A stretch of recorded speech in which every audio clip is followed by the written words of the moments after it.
ভুল করে ফেলছেন, আরে ভুল তো সবাই করে। পাপ হয়েছে, আরে পাপ তো সবার আছে, আপনারা সবাই পাপী। সিজদায় লুটিয়ে পড়ে বিশ্বনবী এই দোয়াটা পড়তেন। আজকে থেকে পড়বেন সিজদায়। বনি ইসরাইলের এক লোক 500 বছর আল্লাহর ইবাদত করেছে। কয় বছর? কোথায় জানেন? সাগরের মাঝখানে এক পাহাড়, ওই পাহাড়ের উপরে বসে 500 বছর টানা আল্লাহর ইবাদত।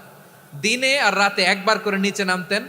সেখানে আল্লাহ তাআলা পাথরের ভেতর থেকে তার জন্য মিঠা পানির ব্যবস্থা করে দিয়েছেন, আর একটা ডালিম গাছের ব্যবস্থা করে দিয়েছেন। সকালে নামলে একটা টসটসে ডালিম, রাতে নামলে টসটসে ডালিম।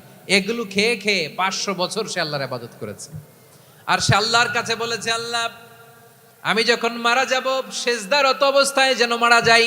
ঠিকই আল্লাহ সেজদারত অবস্থায় সাইয়েদনা আজরাইলকে পাঠিয়ে দিলেন। সেজদারত অবস্থায় লোকটা মারা গেল। 500 বছর ইবাদতের পরে আল্লাহর দরবারে কিয়ামতের কঠিন ময়দানে যখন লোকটা হাজির হয়ে যাবে, আল্লাহ বলবেন আদখিলু আবদি আল জান্নাতা বিরহমাতি, আমার বান্দাকে আমার দয়া আমার ভালোবাসা দিয়ে জান্নাতে ঢুকায়া দাও।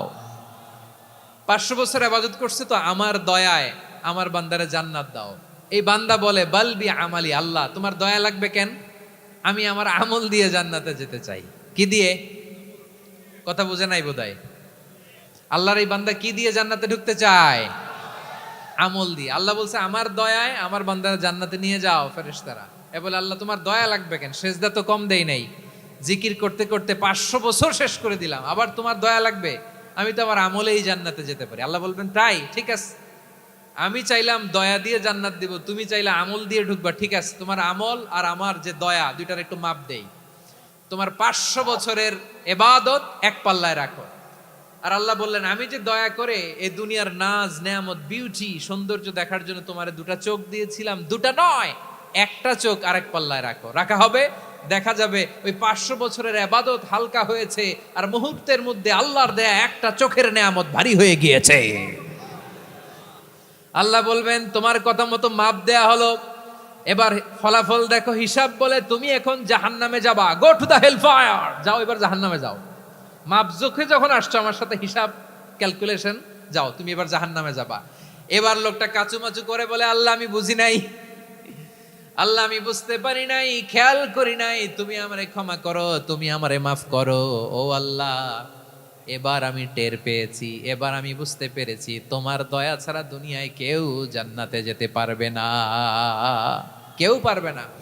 আল্লাহ বললেন ওরে গোলাম তুই তো কিছুই ছিলি না, অস্তিত্বহীনতা থেকে তোরে অস্তিত্বে আনলো কে? ওই ছোট্ট শুক্রাণু থেকে মায়ের পেটে 9 মাস ধরে খাবার দিয়েছে কে? আবার সুস্থতার সাথে দুনিয়ার বুকে তোরে ডেলিভারির ব্যবস্থা করে দিল কে? আবার তোর মায়ের বুকের ভেতরে 2টা খাবারের লাইনের ব্যবস্থা করে দিল কে? আবার তোকে শৈশব পেরিয়ে কৈশোর পেরিয়ে তারুণ্য, তারপরে যৌবন, এগুলো দান করলো কে? তার চেয়েও বড় কথা, পাহাড়ের মাঝখানে সাগরের মাঝখানে 500 বছর ইবাদত করার শক্তি তোর গায়ে দিয়েছে কে? এই সাগরের মধ্যে লোনা পানি লবণের পানি মুখে দেয়া যায় না, সেখান থেকে আমি পাহাড়ের ভেতর থেকে মিঠা পানির ব্যবস্থা করে দিলাম। ওই জায়গায় তোরে রিজিকের বন্দোবস্ত করলো কে? সকাল বিকাল 2 বেলা টসটসে ডালিম খাওয়ার ব্যবস্থা করে দিল কে?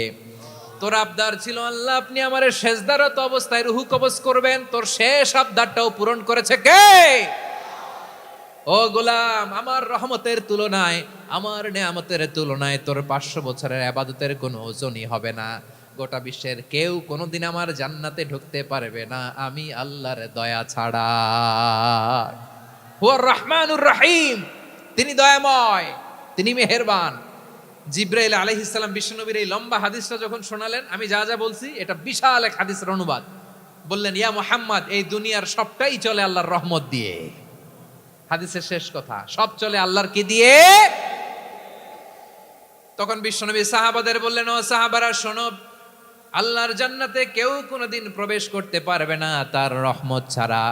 সাহাবারা বললেন ইয়া রাসূলুল্লাহ আপনিও না, আপনিও কি আল্লাহর রহমত ছাড়া প্রবেশ করতে পারবেন না? বিশ্বনবী বললেন না আমিও না, আমি বিশ্বনবীও আল্লাহর জান্নাতে আল্লাহর রহমত ছাড়া ঢুকতে পারবে না, তবে কিয়ামতের দিন আল্লাহর রহমত আমার চারদিকে বেষ্টনী দিয়ে থাকবে।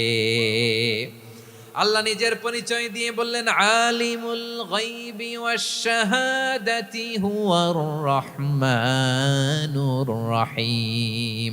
আমি হলাম রহমান, আমি রাহিম। আল্লাহরে চিনছেন? ও বারোখালীর ভাইয়েরা, আপনার রবকে চিনতে পারতেছেন? তিনি দয়ার সাগর, তিনি মায়ার সাগর। তার দয়ার সাগর যে কত বড় আপনার কল্পনাতেও নাই। এজন্য আপনার পাপ যত বড় হোক, অন্যায় যত বড় হোক, অপরাধ যত বড় হোক, আপনার জুলুম যত বড় হোক, আল্লাহর রহমান নামের দরিয়া তার চাইতেও বড়।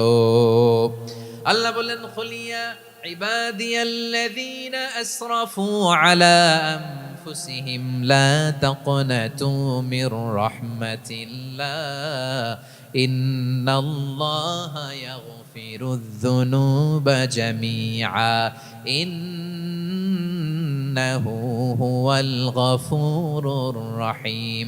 ও আমার গুনাহগার বান্দারা শোনো, জুলুম করেছো, ভুল করেছো, অন্যায় করেছো, আল্লাহর রহমত থেকে নিরাশ হয়ো না। আমরা বিশ্বাসীরা কশিনকালে আল্লাহর রহমত থেকে নিরাশ হব না, ঠিক কিনা বলেন? আল্লাহর রহমত থেকে নিরাশ হবেন?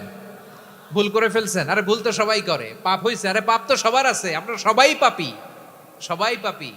যত পাপ হোক, ভুল হোক, অন্যায় হোক, অনুতপ্ত হয়ে তওবা করে, অজু করে, জায়নামাজটা বিছিয়ে সেজদা দিয়ে চোখের পানি ছাড়েন। চোখের বেয়ে পড়া পানি আল্লাহর কাছে যে কত প্রিয়। অনুতপ্ত বান্দার চোখের পানির ফোঁটা তার চোখ বেয়ে, নাকের ডগা বেয়ে জমিনে ড্রপ করার আগেই আল্লাহর ওই বান্দার সব গুনাহ মাফ করে দেয়। আল্লাহ বললেন, আমি রহমানুর রহিম, আমি দয়াময়, আমি মেহেরবান। এরপর আল্লাহ বললেন, হুয়াল্লাহুল্লাযী লা ইলাহা ইল্লা হুয়াল মালিকুল কুদ্দুসুস সালামুল মুমিন। হুয়াল্লাহুল্লাযী, তিনি এমন আল্লাহ, লা ইলাহা ইল্লাহু, তিনি ছাড়া কোনো ইলাহ নাই। আল মালিক, তিনি হলেন আল মালিক। দুইটা শেষ, আর রহমান আর রাহিম শেষ। এবার আল্লাহ 3 নম্বর গুণবাচক নামের পরিচয় দিচ্ছেন। আল্লাহ বলছেন, আমি হচ্ছি আল মালিক। আমি কি? মানে সম্রাট। আল মালিক মানে হচ্ছে the king, the king of kings. সব রাজার বড় রাজা, মহারাজা। তার চেয়ে বড় রাজা আর কেউ নাই, তার চেয়ে বড় সম্রাট আর কেউ নাই, তার চেয়ে বড় ক্ষমতাধর সত্তা মহাবিশ্বে দ্বিতীয় কেউ নাই। চিৎকার করে বলেন ঠিক কিনা? তিনি আল মালিক। আল মালিক মানে ক্ষমতাধর, ক্ষমতার মালিক, রাজা ধীরাজ বাদশাহ। তার ক্ষমতা আর আমাদের ক্ষমতা একরকম নাকি? আবার আমার নবী, বিশ্ব নবী যখন সিজদায় লুটিয়ে পড়তেন, আম্মা জানা এসে বলেন, আমরা তো সিজদার মধ্যে সুবহান রাব্বিয়াল আলা বলেই শেষ, কিন্তু বিশ্বনবী তাহাজ্জুদের নামাজে, নফল নামাজে, সুন্নত নামাজে 3 বার সুবহান রাব্বিয়াল আলা তাসবিহ পড়ার পরে তিনি পড়তেন, সুবহুন কুদ্দুসুন রাব্বুল মালাইকাতি ওয়ার রূহ। সুবহ কুদ্দুস রব্বুল মালাইকাতি ওয়ার রূহ। সিজদায় লুটিয়ে পড়ে বিশ্বনবী এই দোয়াটা পড়তেন। নফল নামাজে, সুন্নাত নামাজে কিংবা তাহাজ্জুদের নামাজে সুবহান রাব্বিয়াল আলার পরে কি পড়তেন? সুবহুন। আওয়াজ করে বলেন, সুবহুন কুদ্দুসুন রব্বুল মালাইকাতি ওয়ার রূহ। মানে আল্লাহ আপনি প্রশংসিত, আল্লাহ আপনি অতি পবিত্র, আপনি সব ফেরেশতা কুলের রব, ফেরেশতাদের সরদার জিব্রাইলের রব। সুবহানাল্লাহ। আজকে থেকে পড়বেন সিজদায়? হ্যাঁ, বারোখালীবাসী পড়বেন নাকি? হুজুর নামাজে তো পড়ি না। হ্যাঁ, এরকম নফল নামাজে, তাহাজ্জুদের নামাজে, সুন্নত নামাজে সিজদার যে তাসবিহ সুবহান রাব্বিয়াল আলা 3 বার পড়ার পরে আমার ভাইরা, মহিলা প্যান্ডেলে আমার যে মায়েরা বোনেরা আছে, আজকে তো রেকর্ড হয়ে যাবে, কালকেই ভিডিও পেয়ে যাবেন। 3 বার সুবহান রাব্বিয়াল আলা পড়ার পরে পড়বেন সুবহুন কুদ্দুসুন রব্বুল মালাইকাতি ওয়ার রূহ। পড়বেন তো ইনশাআল্লাহ। আল্লাহ তাআলা সূরা মুলকের শুরুতে বলছেন, তাবারাকাল্লাযী বিয়াদিহিল মুলকু ওয়া হুয়া আলা কুল্লি শাইইন কাদির। মহিমান্বিত সত্তা, যার হাতে ক্ষমতা, তিনি যা চান তাই করতে পারেন। আওয়াজ করে বলেন তো তিনি কে? আবার আল্লাহ বলেন, কুলিল্লাহুম্মা মালিকাল মুলকি তুতিল মুলকা মান তাশাউ ওয়া তানজিউল মুলকা মিম্মান তাশা ওয়া তুইজ্জু মান তাশাউ ওয়া তুযিল্লু মান তাশাউ বিয়াদিকাল খায়র ইন্নাকা আলা কুল্লি শাইইন কাদির। আল্লাহু আকবার। এ নবী আপনি বলুন, আল্লাহুম্মা মালিকাল মুলক, আল্লাহ আপনি ক্ষমতার মালিক। তুতিল মুলকা মান তাশা, যাকে চান তারে ক্ষমতার চেয়ারে বসান। ওয়া তানজিউল মুলকা মিম্মান তাশা, যাকে চান তাকে ক্ষমতার চেয়ার থেকে ছুঁড়ে ফেলে দেন। তিনি কে? ক্ষমতার চেয়ারে বসায় কে? আবার মনে চাইলে আস্থা করে ছুঁড়ে নিক্ষেপ করেন, তিনি কে? আবার আল্লাহ বললেন, ওয়ালাম ইয়াকুল্লাহু শারীকুন ফিল মুলকি, আমার ক্ষমতায় কোনো শরীক নাই, কোনো জোট নাই, কোনো পার্টনার নাই, কোনো অংশীদার নাই। আবার আমি চলে গেলে আমার ক্ষমতার দাবিদারও কেউ নাই। আল্লাহু আকবার। এই দুনিয়াতে রাজা মারা গেলে পরের রাজা কে হয়? রাজার ছেলে রাজা, ঠিক কিনা বলেন? আল্লাহ চলে গেলে আরেকজন বসবে নাকি? এরকম না, তার ক্ষমতার সাথে দুনিয়ার ক্ষমতার কোনো মিলই নাই। এজন্য তিনি তার নাম দিয়েছেন আল মালিক। আল মালিক, the owner of power, the owner of ultimate power and sovereignty, the king of kings, সব রাজার বড় রাজা, মহারাজা আল মালিক, তিনি হচ্ছেন আল্লাহ। চিৎকার করে বলেন ঠিক কিনা? তিনি আসল ক্ষমতার অধিকারী। দুনিয়াতে যে আমরা ক্ষমতা নিয়ে কামড়াকামড়ি করি, মারামারি করি, কিয়ামতের দিন আল্লাহ জিজ্ঞেস করবেন, কই তোদের ক্ষমতা আজকে বল। কিয়ামতের সময় সব মানুষগুলো যখন ইন্তেকাল করবে, সব জিনেরা যখন ইন্তেকাল করবে, সব ফেরেশতারা যখন ইন্তেকাল করবে, বাকি থাকবে মালাকুল মাউত।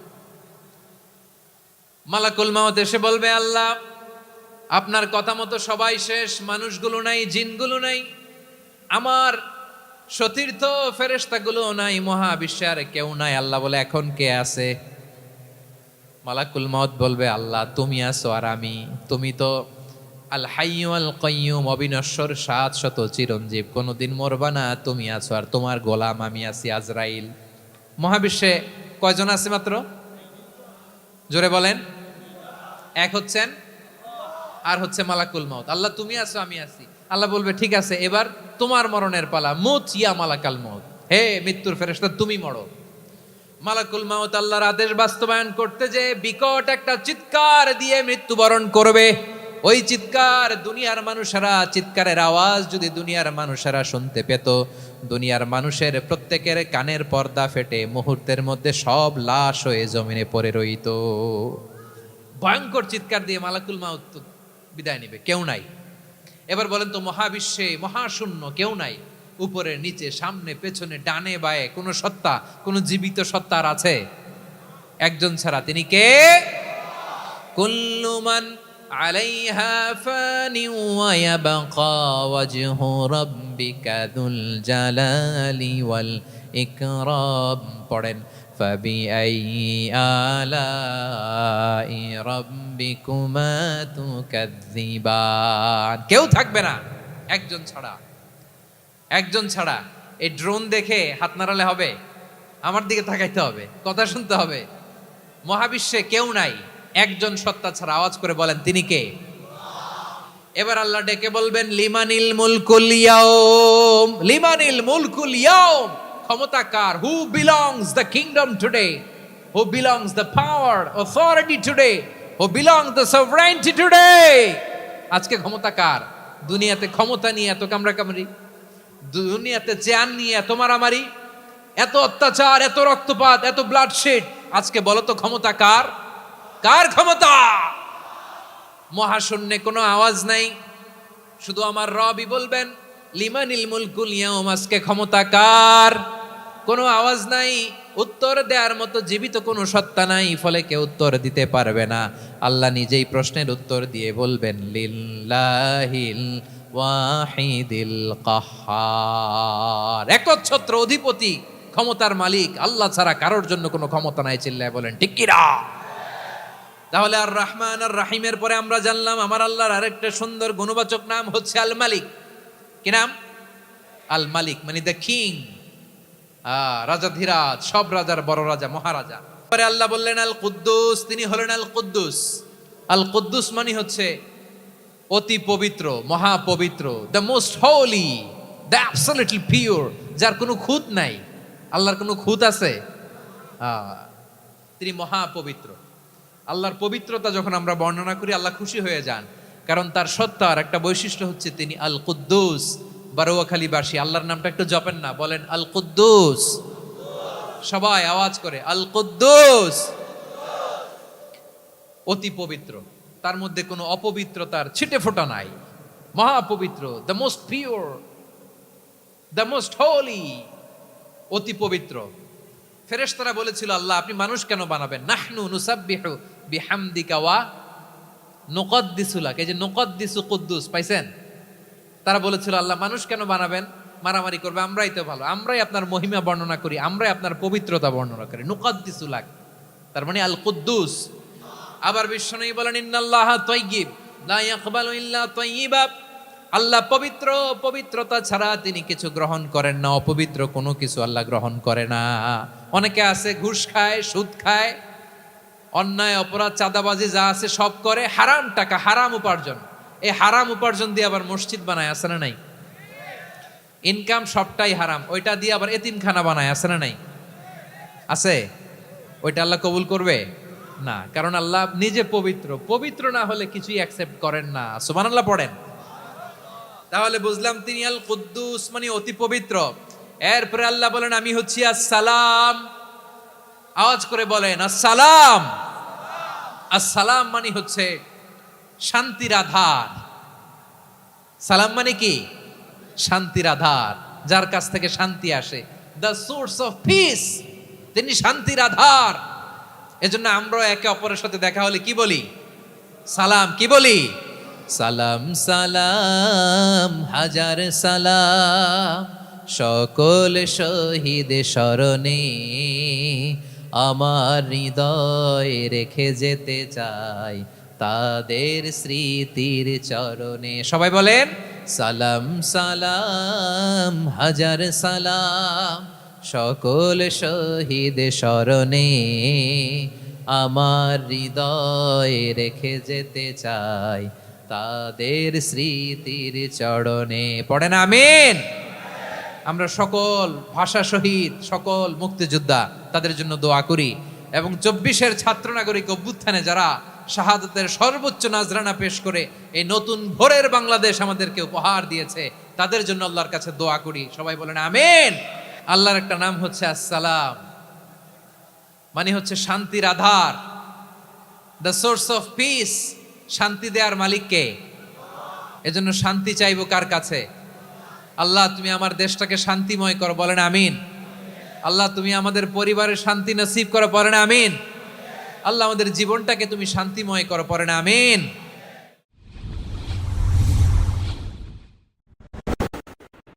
ইউ টার্ন ওয়াজ মিডিয়া, ঘুরে দাঁড়ানোর অঙ্গীকার।